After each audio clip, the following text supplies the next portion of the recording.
এয়া আজি দুপৰীয়া মই মাছ বনাম। দেউতাই বজাৰৰ পৰা মাছ আনিছে, ডাঙৰ মাছ আনিছে আৰু পিঠিয়া মাছ বুলি কৈছে। আজি বনাম আৰু দিনত।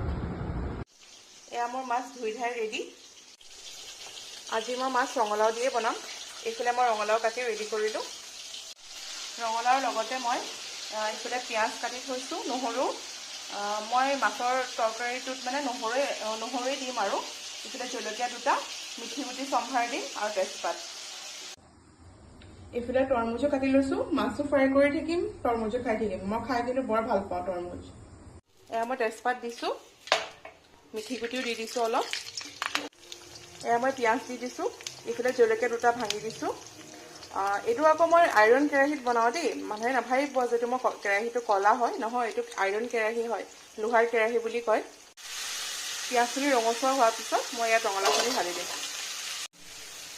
এয়া মই ৰঙালাওখিনিৰ ওপৰতে নিমখ, হালধি, জিৰা, জালুক আৰু নহৰু দি দিছোঁ। এইখিনি ভালকৈ সিজি গ'ল। ইয়াত এতিয়া মই পানী ঢালি দিম। পানী ঢালি পেলাই মাছখিনি দি দিম আৰু। এয়া মই পানী দিব ওলাইছোঁ।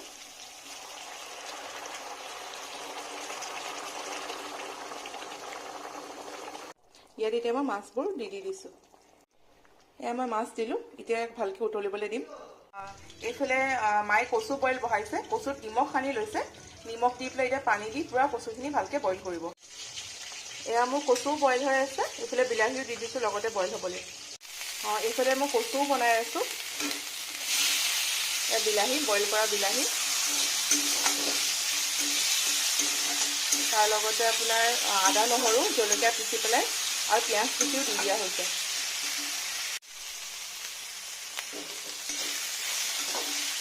নিমখটো দি ভালকৈ লৰাই দিওঁ। তাৰপিছত মই ইয়াত কচুখিনি দি দিম।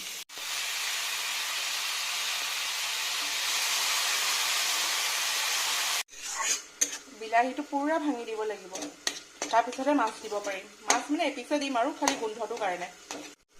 ইয়াত এতিয়া মই মাছ এপিচ দি দিছোঁ। তাক এতিয়া ভাঙি দিবনে? ভাঙি দিব। মাছটো ভাঙি দিয়াৰ পিছত লুকচটো এনেকুৱা আহিছে। এয়া কচু দি মাছ ৰেডি। এয়া মোৰ মাছ ৰেডি। এয়া লোহাৰ কেৰাহীত বনোৱাৰ কাৰণে কালাৰটো কিমান ধুনীয়া আহিছে চাওকচোন। ইফালে মই ৰেড চিলি অলপো ব্যৱহাৰ কৰা নাই আৰু আমি নকৰোঁ।